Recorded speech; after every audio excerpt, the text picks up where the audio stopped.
বর্ধমান কাটোয়া কাঞ্চননগরে একটা ভাগবতের আসর হচ্ছে। বিহারি রাস্তা দিয়ে যাচ্ছে, গরুগুলো, ও বাবা কত লোক বসে আছে, দেখি তো কি হচ্ছে। গরুগুলো ছেড়ে দিয়েছে, বিহারি রাস্তায় দাঁড়িয়ে দাঁড়িয়ে শুনছে। আর পাঠক ঠাকুর বলে উঠলো, জানো মা, বৃন্দাবনে একটা কৃষ্ণ নামে ছেলে আছে, বড় লোকের ছেলে, তার 9 লক্ষ ধেনু আছে, 24 জন বন্ধু আছে। আর জানো, ছেলেটাকে ভালোবাসলে এত কিছু দেয়, রাখবার জায়গা থাকে না। যেই না কথাটা বলা, বিহারি মনে মনে করছে, যাক বাবা, তাহলে কেন আমি চারানা মাইনের কাজ করব? কাজ যদি করতে হয় আমি কৃষ্ণের বাড়ি কাজ করব। বিশ্বাস। ও কিন্তু জানে না কৃষ্ণ মানে ভগবান। ও জানে আমি গরিবের ছেলে, কৃষ্ণ মানে বড় লোকের ছেলে। ওই বিশ্বাসটা ঢুকে গেছে। বাড়িতে গেছে, গিয়ে মাকে বলছে, ওমা মা, আমি আর চারানা মাইনের কাজ করব না। কেন রে বাবা? বলে, মা, আমি একটা নতুন চাকরি পেয়ে গেছি। আবার নতুন চাকরি? কোথায়? হাইচা, কি জানো জায়গাটার নাম বললো। বাচ্চা ছেলে তো, 5 বছর বয়স। দাঁড়া একটু মনে করি, কি বললো কি বললো কি বললো কি বললো কি বললো। মনে পড়েছে, জায়গাটার নাম বৃন্দাবন। কোথায় কাজে যাবি? বৃন্দাবন। বৃন্দাবন তুমি জানো না, তুমি পড়াশোনা জানো না, কি অত বুঝবে? বৃন্দাবনে একটা বড় লোকের ছেলে, কৃষ্ণ তার নাম। আর জানো, তার 9 লক্ষ ধেনু আমি 2-4টে চড়াবো। তার 24 জন বন্ধু, আমাকে নিয়ে 25 জন হবে।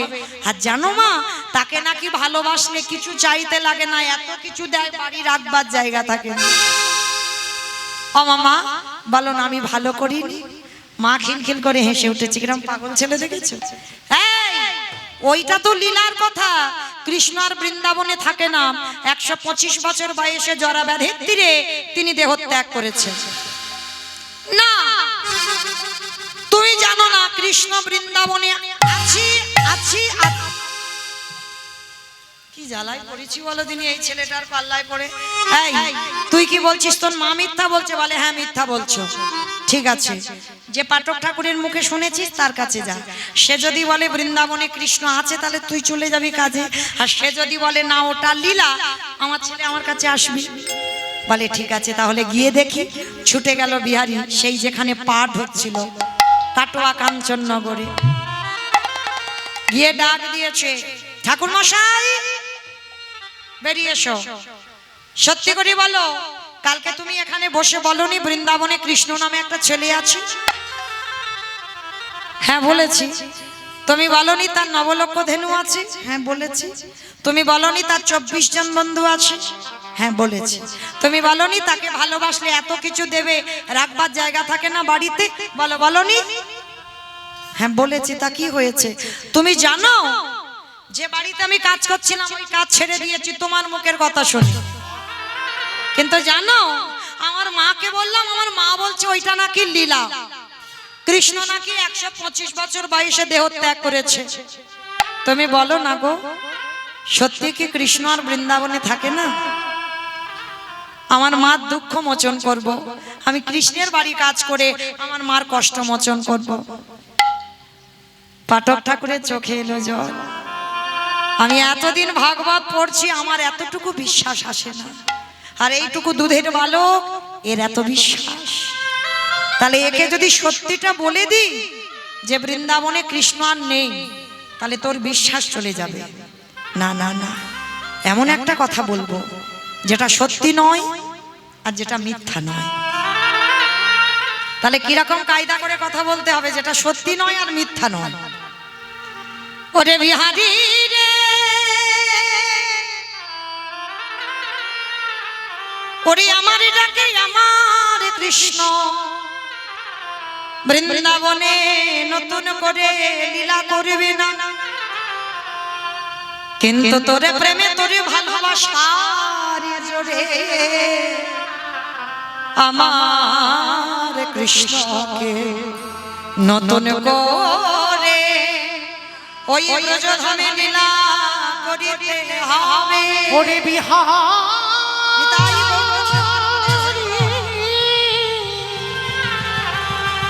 ওরে এমন অনুরাগ না হলে কি কৃষ্ণ পাওয়া যায়? এমন ভালোবাসা না দিলে কি কৃষ্ণ পাওয়া যায় রে? একেবারে বিহারীর লাভ ঠাকুর মশাই। তার মানে তুমি বললে তোমার ডাকে কৃষ্ণ আসবে না, আমার ডাকে আসবে? সরল সোজা ছেলে তো। হ্যাঁ বাবা, তোর বিশ্বাস আর ভক্তিতে আসে। ঠিক আছে, তাহলে আমি আসি। কোথায় যাচ্ছিস? আরে বাবা, এতক্ষণ কি শুনলে? আমার মার দুঃখ মোচন করতে বৃন্দাবনে কাজে যাচ্ছি। দাঁড়া, তোর দীক্ষা হয়েছে? ওইটা কি গো? ওই বাচ্চা ছেলে কি জানে দীক্ষাটা কি? বাচ্চাদের মতো বোঝাতে হবে। দেখবেন বাবা, বড়দের টিউশনি পড়ানো সোজা, আর বাচ্চাদের যদি পড়াতে যাও না, সে বাচ্চা তোমার মাথার ঘি নাড়িয়ে দেবে। হ্যাঁ, বাচ্চাদের পড়ানো খুব কষ্ট। তো আজকে বাচ্চা ছেলে জিজ্ঞাসা করছে দীক্ষাটা আবার কি? তা গুরুদেব বাচ্চার মতো বোঝাচ্ছে। শোন, যারা যারা কৃষ্ণের বাড়ি কাজ করে তাদের কানে একটা মন্ত্র নিতে হয়। ওই মন্ত্র না নিলে কৃষ্ণের বাড়ি কাজ হয় না। ও ভাগ্যিস তুমি বলেছিলে। দাও, কি দেবে দিয়ে দাও তো দেখি। আরে বোকা ছেলে, ওরকম করে নয়, স্নানটা করে আয়। স্নান করেছে, শুদ্ধ বসন পরিধান করেছে, মস্তক মণ্ডন করে দিল, গলায় তুলসীর মালা, দাদা অঙ্গে দিল সেবা, স্কন্ধে ভিক্ষার ঝোলা, অঙ্গে নামা বলি, হাতে বেল দণ্ড, আজ যোগী বেশে সাজাইয়ে, আজ গুরুদেব বাম পাশে নিয়ে, আজ দেহখানা ছিন্ন করে দিল। দেবার সঙ্গে সঙ্গে গুরুদেব বলছে, কিরে দক্ষিণা দিবি না? আজকে থেকে তো আমি তো গুরুদেব হলাম। গুরুদেব, আমার কাছে তো কিছু নেই, তবে কথা দিলাম 1 মাস কৃষ্ণের বাড়ি কাজ করব, যা টাকা পাবো অর্ধেক আমার মাকে দেব, অর্ধেক আমি তোমায় দেব। কত সোজা ছেলে দেখো, 1 মাসের টাকা মাকে অর্ধেক আর তোমাকে অর্ধেক। গুরুদেব বলছে, খোকা আমি ওই দক্ষিণা চাই না, আমার বিশ্বাস তোর কৃষ্ণ কৃপা হবে। কি বাবা, গুরুদেব যদি প্রকৃত শিষ্য পায় ঠিক চিনতে পেরে যায়, হবে তোর কৃপা। আর যদি একেবারে দর্শন হয়ে যায়, এই তোর হতভাগা গুরুদেবে নামটাকে যেন ওই কৃষ্ণ চরণে জানায় দিস। ও, তোমার নামটা কৃষ্ণকে বলবো, এই তো? ঠিক আছে, আমি এবার আসি। গুরুদেবকে প্রণাম। গুরুদেব আশীর্বাদ করলো, যে কাজে যাচ্ছিস বাবা জয়ী হয়ে সব থেকে বড় শক্তি পেয়ে গেল। আর গুরুদেবের পদধূলাটা নিয়ে বর্ধমান কাটুয়া কাঞ্চননগর থেকে যাচ্ছে উত্তরপ্রদেশ বৃন্দাবন। কৃষ্ণ নামে মাইরা টুলু ধ্বনি বৈঠা হাতে চলিরি তোরি বাইয়া, কৃষ্ণ নামে বৈঠা হাতি চলিরি তোরি বাইয়া। ওরে ও আকুল গাগে নাইয়া, কৃষ্ণ নামে বৈঠা হাতি চলিরি তোরি বাইয়া। চারিদিকে আকাশ আচ্ছন্ন, টিপ টিপ করে বৃষ্টি পড়ছে, মুহুর মুহুর বজ্রপাত। কৃষ্ণ আকাশ ঘিরে মেঘ জমেছে, ভয় কিরে তো কৃষ্ণ আছে, কৃষ্ণ নামে ঘন ঘটা মেহেরে ঘুরাইয়া। ওরে ও আকুল গায়ের নাইয়া,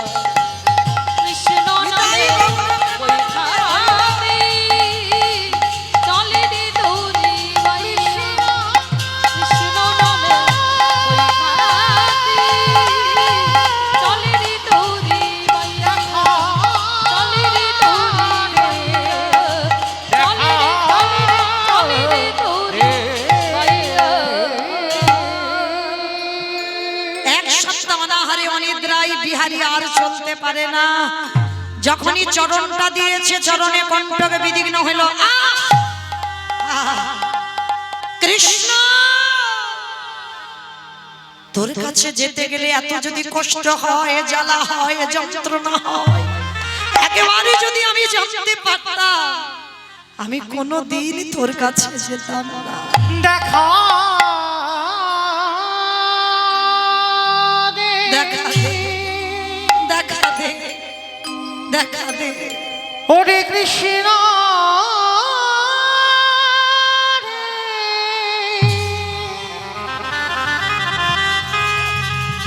ওরে আমি তো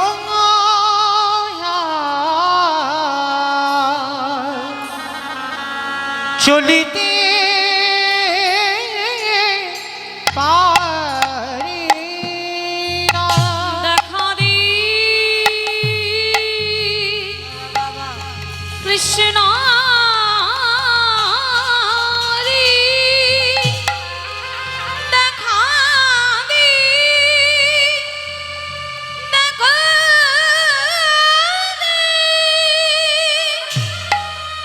দেখা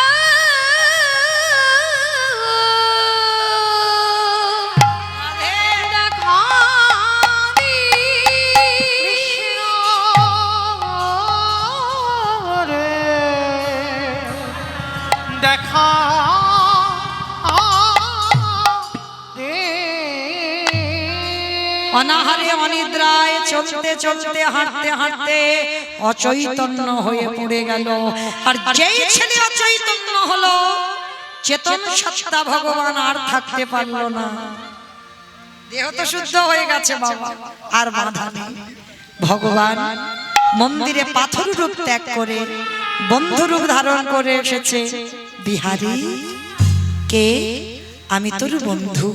বন্ধু তোমার নাম কি? আমার নাম বিপদ ভঞ্জন মধুসূদন। ও বিপদ ভঞ্জন, তুমি বলতে পারো কোথায় কৃষ্ণের বাড়ি? বাবা জলে দাঁড়িয়ে জল জল করছে, সামনে কৃষ্ণ, তাকেই জিজ্ঞেস করছে কৃষ্ণের বাড়ি কোথায়। ভগবান মনে মনে ভাবছে দেখি তো একবার জিজ্ঞেস করে কেন কৃষ্ণ খুঁজছে। ভগবান সব জানে, তবু জিজ্ঞেস করছে, আচ্ছা বিহারী তুই কৃষ্ণ খুঁজছিস কেন? বলে খুঁজছি নয় গো, কৃষ্ণের বাড়ি তো আমি যাব। আমার মার বর্ধমানে রেখে এসেছি, খুব কষ্ট জানো। আমার মা লোকের বাড়ি কাজ করে আমায় এত বড় করেছে। আর জানো আমি তো গরু চালানোর কাজ করছিলাম, চারানা মাইনে। আমার গুরুদেবের মুখে শুনলাম বৃন্দাবনে কৃষ্ণ নামে একটা বড় লোকের ছেলে আছে, তার নবলক্ষ ধেনু আছে, আমি দুটো চারটে চড়াবো। 24 জন বন্ধু আছে, আমাকে নিয়ে 25 জন হবে। আর জানো তাকে নাকি ভালোবাসলে অনেক কিছু দেয়, ঘরে রাখবার জায়গা থাকে না। ওই আশায় আমি কৃষ্ণের বাড়ি কাজে এসেছি। ভগবানের চোখে এলো জল। এমন ভক্ত জগতে আছে এত সোজা, এত সরল। হরি বল। বাবা সরলতা না হলে তো কৃষ্ণ কৃপা হয় না। ভজন রাজ্যে প্রবেশ করতে গেলে দেহটার মধ্যে ঘোর প্যাঁচ থাকলে হবে না। সরল হও, সোজা রাস্তায় চলো, দেখবে কৃপা হয়ে গেছে। বিহারীকে দেখে বলছে, বিহারী তুই কৃষ্ণের বাড়ি এসেছিস? এসে গেছিস তো। ভগবান ছলনা করে দেখিয়ে দিল ওই মন্দিরে পূজারীর বাড়ি। ওই তো, ওই যে বাড়িটা দেখা যাচ্ছে ওইটা কৃষ্ণের বাড়ি। ওটা কৃষ্ণের বাড়ি? ঠিক আছে বন্ধু, তুমি আমার একটু নিয়ে চলো। না বাবা না, আমি নিয়ে যেতে পারবো না, ভগবানেরও ভয়। বেটা হাত ধরে আর যদি না ছাড়ে। ভগবান জপতে কখন পড়ে? ভক্তের কাছেই তো পড়ে যায়। ভগবানের ভয়, হাত ধরে যদি না ছাড়ে। শোন তুই যা, ওই তো দেখিয়ে দিলাম ওই বাড়িটা। আর শোন, যখন যখন বিপদে পড়বি আমার ডাক দিবি, আমি ঠিক তোর কাছে চলে যাব। ঠিক আছে বিপদ ভঞ্জন, তাহলে আমি আসি। ছুটতে ছুটতে পূজারীর বাড়ি গেছে। আর পূজারীর বাড়িটা বিহারী জানে ওটা কৃষ্ণের বাড়ি। আর গিয়ে ডাকছে, কৃষ্ণ কৃষ্ণ। পূজারি বেরিয়ে এসেছে, এই ছেলে কে তোর কৃষ্ণ, কোথাকার কৃষ্ণ, থাকিস কোথায়, নাম কি, বাড়ি কোথায়, বাবা মাকে, অনেক প্রশ্ন। বিহারীর একটাই উত্তর, আমি বর্ধমান থেকে এসেছি কৃষ্ণের বাড়িতে কাজ করব বলে। আমি জানি তো এইটা কৃষ্ণের বাড়ি, আমার বিপদ ভঞ্জন বলেছে। হ্যাঁ গো, তুমি কি কৃষ্ণের বাবা? কি গো, কত সোজা ছেলে। পূজারীর চোখে জল, মায়ের দুঃখ মোচন করবার জন্য আজকে এসেছে ছেলেটা বৃন্দাবনে। আবার আমাকে বলছে আমি কৃষ্ণের বাবা। কৃষ্ণের বাবা তো হইলি, তোর কথা শুনে যদি কোনোদিন আমায় বাবা বলে। শোন বিহারী, তুই আমার কাছে এসেছিস, হ্যাঁ রে বাবা, এটাই কৃষ্ণের বাড়ি, আমি তো জানি। আচ্ছা কৃষ্ণ কোথায় গো? ভক্ত কত চালাক দেখো, কৃষ্ণ কোথায় গো?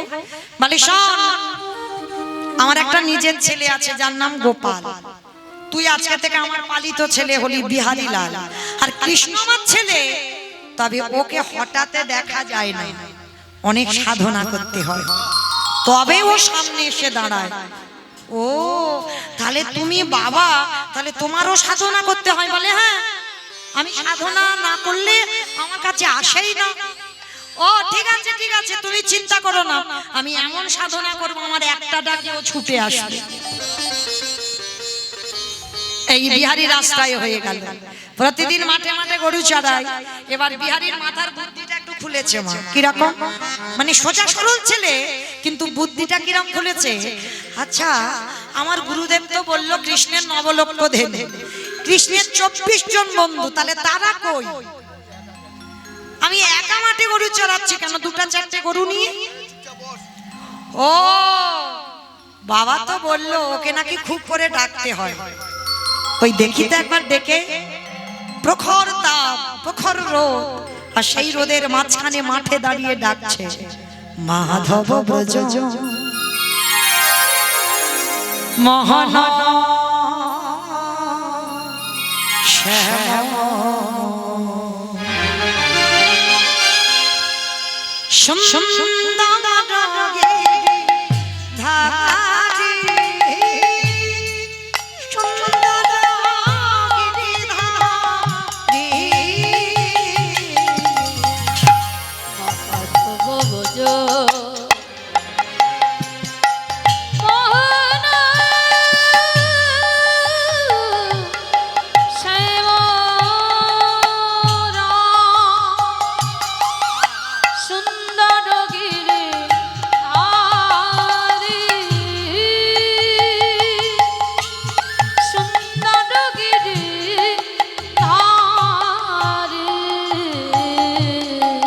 লালাটে দিল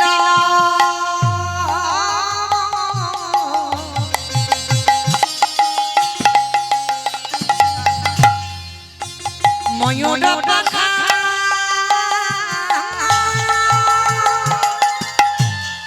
রাধার নাম পিতাতে আছে লেখা, ললাটে দিল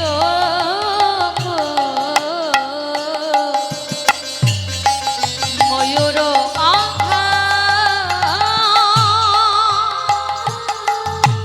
রাধা নাম চিতাতে আছে গো লেখা, বংশীধারী অগগিরিধারী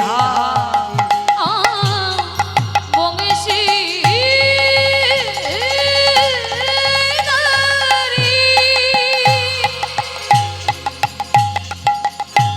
ওহে গিরিধারী, সুন্দর গিরিধারী, সুন্দর গিরিধারী, সুন্দর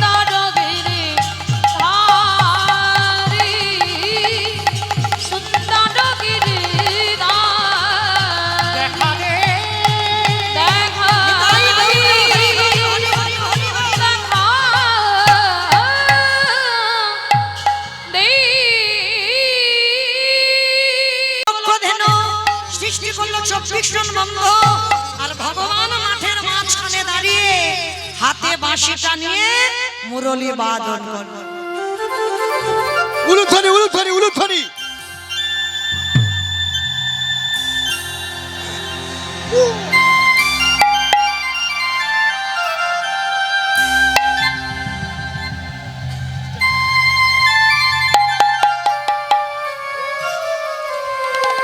ওই তো কৃষ্ণ বন্ধু, আজকে যা হলো হলো, কালকে আমি তোর কাছে তোর সঙ্গে তোর মাঠে গরু চড়াতে যাব। বেশ, বিহারী ধরে ধরতে পারলো না বাবা, চিনতে পারলো না। ও ভেবেছে সাধারণ মানুষ, ভগবান বলে জানে না। ফিরে এসেছে, পরের দিন হলো একাদশী। আজকের বিহারী করেছে একাদশী, মাঠে গেছে বাবা। প্রতিদিন বিহারীর খাবার মাঠে যায়, কিন্তু আজকের একাদশীর দিনে প্রভুর অনেক কাজ ভুলে গেছে। ভগবান মনে মনে ভাবছে, যাক ভক্তরে ভুলেছে। ওমা, আর 5 মিনিট পরে আপনাদের ঘুমানোর বিছানা করে দেব। 5 মিনিট, তাহলে 5 মিনিট পরে আপনাদের চরণ থেকে চলে যাব। আচ্ছা, সত্যি করে বলবে, মিথ্যা বলবে না। আমি চলে যাবার পর কারোর আমার কথা মনে থাকবে? তোমায় বলতে বলেছি? আমার মনে থাকবে না? থাকবে? যাক বাবা, এই মাথা যখন নেড়েছে এতেই হবে। আচ্ছা আচ্ছা, এখন যাচ্ছি না। ও মা, অনেক দূর যেতে হবে। কত দূর বাড়ি জানো? এ জন্মে তো হলো না, পরের জন্মে হবে। হরি বল মাইরা। আচ্ছা, এখন যাচ্ছি না। তাই এইবার বিহারীলাল একাদশী করেছে, খাবার মাঠে যায়নি। এইবার ভগবান মনে মনে ভাবছে, মায়েরা আপনারা আমারে ভুলে যেতে পারেন, কিন্তু যে ছেলেটা বাঁশিটা ধরেছে না, ও ভুলবার না। আবার যদি ডাক পড়ে আমার নদিয়ার মাটিতে আসতে হবে, আপনাদের সঙ্গে সাক্ষাৎ হবে। এটা মানুষের ইচ্ছাতে হয় না, তার ইচ্ছাতে জগৎ চলে। তো এইবার যেই না বাবা, ভগবান কি করেছে, ভক্ত একাদশী করেছে, খাবার খাইনি, 12টা বেজে গেছে। আমার ভগবান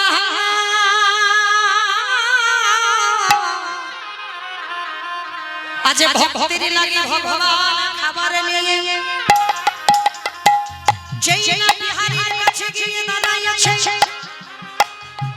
নিজের হাতে ভগবান বিহারীকে খাবার খাইয়ে দিল। কি রূপ ধরেছে? ওই পূজারীর ছেলে গোপাল এসেছে। তারা ভাবনাই চাতুরালী বাবা। গীতার একটা শ্লোক আছে না, অনন্য চিন্তয়ন্ত মাং যজন পর্য পশুতে তেষ্ণানিত্যাভিযুক্তনা জগক্ষেয়ম বহম্মহম। মানেটা কি? ভক্ত যদি অন্যান্য চিন্তা বাদ দিয়ে শুধু গোবিন্দ চিন্তায় মগ্ন হয়, আমার গোবিন্দ বলবেন সেই ভক্তের যদি খাওয়ানো হয়, আমি অর্জুন মিষ্টের ঘরে জগক্ষেয়ম বহম্মহম। ভক্তের বোঝা ভগবান মাথায় করে দিয়ে আসে। সে যে ভক্ত মাথায় করে নিয়ে আসে। খাইয়ে চলে এলো ভগবান, অন্তর্ধান হয়ে মন্দিরে প্রবেশ করলো। বিকালবেলা বিহারী এসে বাবাকে বলছে, বাবা একদিন একাদশী নয় নির্জলা হতো, তা বলে তুমি আমার ওই ছোট ভাই গোপালকে পাঠিয়েছো মাঠে খাবার নিয়ে? আদৌ গোপাল যায়নি। আসল গোপাল রেগে গিয়ে বলছে, এই বিহারী দাদা, তুই মিথ্যা বলছিস কেন? আমি তোর জন্য খাবার মাঠে নিয়ে গেছি। পূজারী ভাবছি আমার ছেলে মিথ্যা বলে না, আমি মিথ্যা বলি না, বিহারীও মিথ্যা বলে না, তাহলে ঘটনাটা হচ্ছে কি? এইবারে মন্দিরে গেল পূজারী।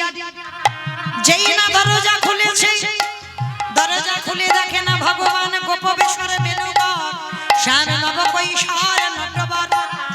যেই না বাঁশিটা ধরে দাঁড়িয়েছে, পাথরের চরণে দিয়ে রক্তের ধারা বয়ে যাচ্ছে। ওরে বিহারী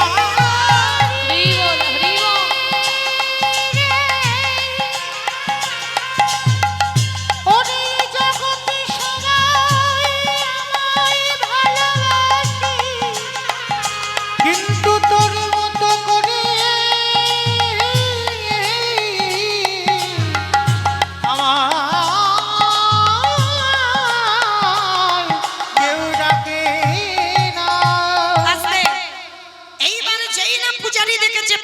চরণ দিয়ে রক্ত, উড়ানিতে কাঁটার আঁচড়, ধুলো কাদা বালি। আর বুঝতে দেরি হয় মা, কে মাঠে নেমেছিল? আমার ছেলের রূপ ধরে আমার মন্দিরের বিগ্রহ মাঠে গেছে। বিহারী, আজকে থেকে তুই মাঠের কাজে যাবি না।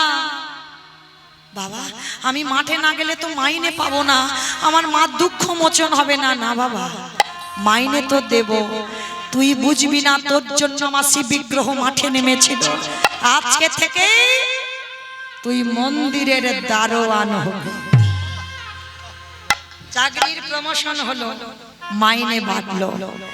বিহারী আজও জানে না কৃষ্ণ মানে ভগবান, ও আজও জানে কৃষ্ণ মানে আমার মতো একটা ছেলে। বাবা বলেছে কৃষ্ণ ঘরে ঘুমাই, তুই পাহারা দিবি।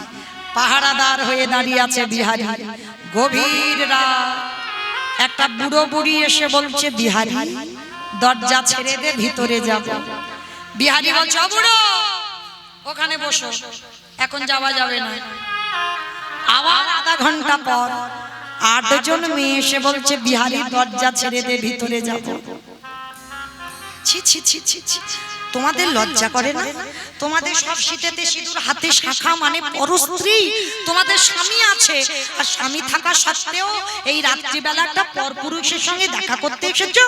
হ্যাঁ ও মায়েরা, সতী তো তারা এখানে যাদের যাদের দুটো করে স্বামী আছে। ওমা, কার দুটো স্বামী? একবার হাত তোলো তো দেখি। যার একটা স্বামী আছে সে অসতী, আর যার দুটো স্বামী আছে সে সতী। একবার হাত তোলো। কার দুটো? বাবা ভয় পাচ্ছে, তুলতে পারছে না, যদি জানাজানি হয়ে যায়। কি গো, ভয় পাচ্ছো? আমি জড় জগতের কথা বলিনি, হরি বল। আমি কোন জগতের কথা বলছি? প্রথমে বলে নিয়েছি না, কীর্তন মানে নারকেল। ভিতরে যাও। জগতে সতী তারা যাদের দুটো করে পতি, এক ঘরে পতি আর এক বাইরে পতি, যারা দুই পতির ভজন করে, এই জগতে তারাই হলো সতী নারী। হরি বল।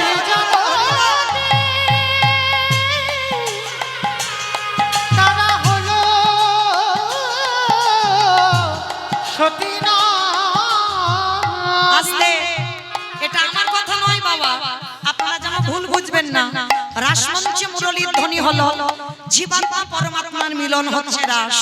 তাহলে সেই রাসমঞ্চে যখন ব্রজগোপীগণ গেল, ভালো করে বুঝবেন, গোবিন্দ আমার বলেছিল নিজ নিজ পতি ত্যাগ করে, পুত্র ত্যাগ করে, সংসার ত্যাগ করে কেন এসেছো? একটা পরস্বামীর কাছে। তখন ব্রজঙ্গগণ বলেছিল হে গোবিন্দ, তুমি বোধহয় ভুলে গেলে এই জগতে সতী তারা হয় যারা দুই পতির ভজন ঠিক ঠিক করে, এক ঘরে পতি এক বাইরে পতি। ওমা, ঘরে পতিটাকে, ঘরে পতিটাকে বাবা যার সঙ্গে তোমার বিয়ে দিয়েছে, ধুর, ওইটা কেন ঘরের পতি হবে? ওইটা বাইরের, ওটা তোমার ঘরের নয়, ও দুদিনে।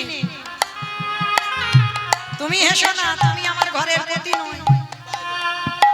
রাধে, যতই হাসো না কেন, তুমি কি আমার ঘরের পতি? কোন ঘর? ইট বালি সিমেন্টের কাটা ঘরে নয়, এই রক্ত মাংসে দেহে গড়া ঘর। পরমাত্মা রূপী ভগবান হলো এই দেহ ঘরের স্বামী। ওই ঘরের পতিকে ভালোবাসো। আর বাইরের পতি অগ্নি সাক্ষী করে বাবা যার হাতে তুলে দিল সেই হলো বাইরের পতি। ঠিক ঠিক যদি দুই পতির কেউ চরণ ভজে এই জগতে তারাই সতী না। এ জগতে তারা সতী নারী। 8 জন মেয়েকে দাঁড় করিয়ে রেখেছি। বিহারী ওখানে দাঁড়াও, এখন যাওয়া যাবে না, কৃষ্ণ ঘুমাচ্ছে। আবার আধা ঘন্টা পর একটা রূপ লাবণ্যময়ী নারী এসেছে। ও মায়েরা, সেদিকে তাকালে চোখ ফেরানো যাবে না। বিহারীর কাছে করজোর করে বলছে বিহারী দরজা ছেড়ে দে, ভিতরে যা। এই যে ও মেয়ে, ওখানে বসে চুপ করে, কৃষ্ণ ঘুমাচ্ছে, এখন যাওয়া যাবে না। মেয়েটা বলছে, বিহারী তোর কৃষ্ণকে গিয়ে জিজ্ঞেস কর, আমি রোজ রোজ আসি, আমাদের এখানে একটা লীলা হয়, তুই গিয়ে জিজ্ঞেস কর, দেখবি আমাদের যেতে বলবে। ঠিক আছে ঠিক আছে, ওখানে দাঁড়াও, আমি আগে জিজ্ঞেস করে আসি। কত শক্তি দেখো ভক্তের, সোজা সরল ভক্ত, সে জানে না কৃষ্ণ মানে ভগবান। এইবার ভিতরে গেছে বাবা, এইবার ঘটনাটা কেমন হচ্ছে দেখো। ভিতরে গিয়ে চারদিকে শুধু খোঁজাখুঁজি করছে।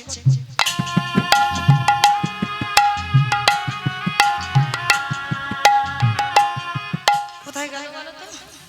ওমা, বিছানা নেই, বালিশ নেই, মশারি নেই, কিচ্ছু নেই, একটা বিগ্রহ দাঁড়িয়ে আছে। মানে মানসিক ভাবে স্বয়ং দেওয়া তো, বিছানা নাই। আর বিহারী তো জানে কৃষ্ণ ঘুমাচ্ছে, বালিশ মশারি আছে। ও ভগবান, আমি তো পাহারা দিচ্ছিলাম, বাবা বলল কৃষ্ণ ঘুমাচ্ছে, তাহলে কোথায় গেল? আমার সামনে থেকে তো যাইনি। চিন্তায় পড়ে গেল। ভগবান মনে মনে ভাবছে, এবার একটু সাক্ষাতে দেখা দিই। পাথর রূপে ত্যাগ করে সচলে বিগ্রহ হয়ে বিহারীর পিছনে গিয়ে ডাক দিল, ওরে অবি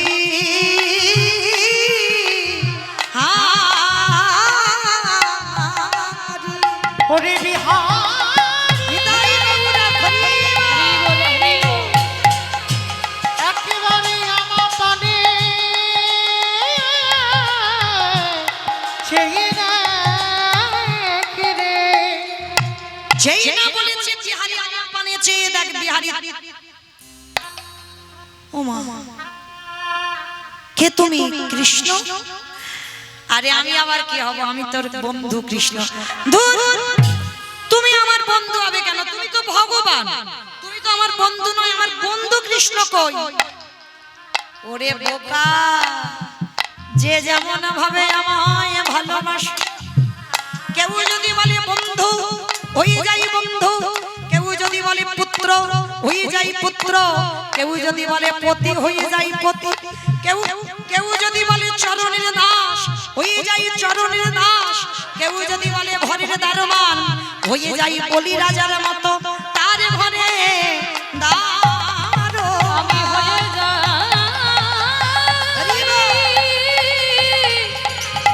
বলি রাজার মতো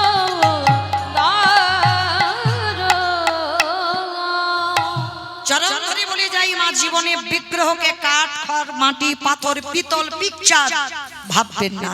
ভাবনার উপরে তোমার প্রেম যেমন ভাববে, অন্তিম সময় পর্যন্ত তোমার কাছে তেমন হবে। কেউ যদি বলে সচল, ও সচল, আর কেউ যদি বলে অচল, তার কাছেই অচল। ও দেখতে পায়, কথা বলতে পারে, হাসে কাঁদে, সব করে, তোমার ভাবের উপরে নির্ভর। যে যেমন ভাব ভালোবাসবে। এইবার বিহারী বলছে, হ্যাঁ রে, আমি এত বোকা? বলে তুই বোকা নয়, তুই তো চালাক। আমি চালাক? বলে হ্যাঁ, যে লীলা ভাগবতে 125 বছর বয়সে সম্বরণ করলাম, দেহ সম্বরণ করলাম, সেই লীলা তোর প্রেম ভক্তি ভালোবাসার জোরে নতুন করে আসতে হলো। কিরে, তাহলে তুই কি বোকা না তুই চালাক? তোর সরলতাই তো চলে এলাম আবার। কৃষ্ণ, আচ্ছা ঠিক আছে, ওই বাইরে বুড়ো বুড়ি দুটোকে বলে, ওটা তো শিব দুর্গা, বুড়ো বুড়ি নয়। আর হ্যাঁ রে, 8টা মেয়ে দাঁড়িয়ে আছে, সব বিবাহিত, ওরা কারা? বলে ওরা তো রাধারানীর 8টা সখী। আর জানিস কৃষ্ণ, তোরে কি বলবো, বন্ধু তো যেমন কথা বলে। শেষে একটা মেয়ে এলো রে, কি সুন্দর, খবরদার ওই দিকে তাকাবি না, ওটাই আমার সব। আমি রাধা দাস, রাধা দাস, রাধা দাস, ইহাতে সন্ধি হয়ে যায়, কোটি যুগ ভজায় বিফল নমতা। আমি রাধা চরণে দাস। ও, ওইটা সেই রাধা রানী, ওই জন্য চোখ ফেরাতে পারিনি। হ্যাঁ রে, এলো কেন? বলে প্রতিদিন মন্দিরে যুগল নৃত্য হয়। যুগল? আমার দেখাবি একটু নাচ? দেখাবো, ঠিক আছে, দেখবো দেখবো। হ্যাঁ রে কানাই, মাইনে দিবি না? কটা বাজলো? মাইনের টাইম হয়ে গেছে। 9টা 10, 9টা 4, আবার একটু বাড়িয়ে বলে 9টা 4 বলে 9টা 10। মাইরা এবার মাইনের সময় এসেছে, মাইনে দে। আমি বলিনি, বিহারী বলছে কৃষ্ণকে, বল কি মাইনে চাস? বাবা আমাদের মতো মাইনে নয়, মাইনেটা চাইছে। দেখো ওরে কানাই রে, বর্ধমান কাটোয়া কাঞ্চন নগরে আমার জন্মে দুঃখী বসে কাঁদে। মাইনে যদি দিতে হয় গরু চড়ানোর মাইনে দে। আমার মাইনে যদি নিদানের সময় হবে, যেদিন চারজন বাঁশের দোলায় নিয়ে যাবে, যেদিন আমার মা কথা বলতে পারবে না, যেদিন আমার মা তোর চরণে তুলসী দিতে পারবে না, যেদিন আমার মার পায়ে হেঁটে তোর চরণে আসতে পারবে না, যেদিন আমার মা তোর কৃষ্ণ নাম শুনতে পাবে না, কানাই রে দিতে যদি হয় আমার মায়ের মাইনে দে। কি মাইনে? আমার মায়ের হাত ধরে ভব নদী। আরে করে দে আমি অন্য কিছু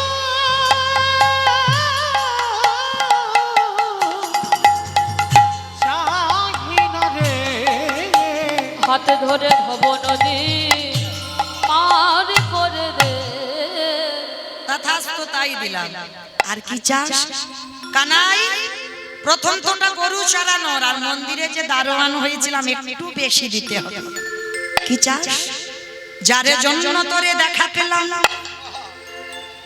মা বলো যারা যারা কীর্তন শুনছো, কার জন্য দেখা পেল বিহারী? সাক্ষাতে ভগবান গুরুদেব।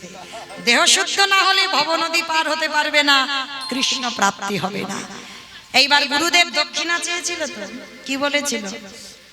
আমার নামটা কৃষ্ণ চরণে জানিয়ে দিস। বিহারী বলছে কানাই দ্বিতীয় মাইনে দে, আমার গুরুদেবের নামটা তোর চরণের ধারে ধারে না। আমি আর তো কিছু, আর তো কিছু চাহে না রে, চরণের ধারে ধারে না। রাধে রাধে নিতাই গৌর প্রেমানন্দে হরি বল হরি বল হরি বল। তাহলে মাকে কৃপা করলো বিহারী, গুরুদেবের কৃপা নিল। এবার ভগবান বলছে বিহারী তুই কিছু চা। বলে আমার আর কি চাওয়ার আছে, আমি তো সব থেকে ধনী। বাবা ধনীকে পৃথিবীতে অনেক টাকা আছে, টাকা যাদের নাকি অনেক টাকা আছে, এ জগতে কৃষ্ণ প্রেম সম্পদে যারা অর্জন করে, এ জগতে সেই তো ধনী, এ জগতে সেই তো ধনী, এ জগতে সেই তো ধনী।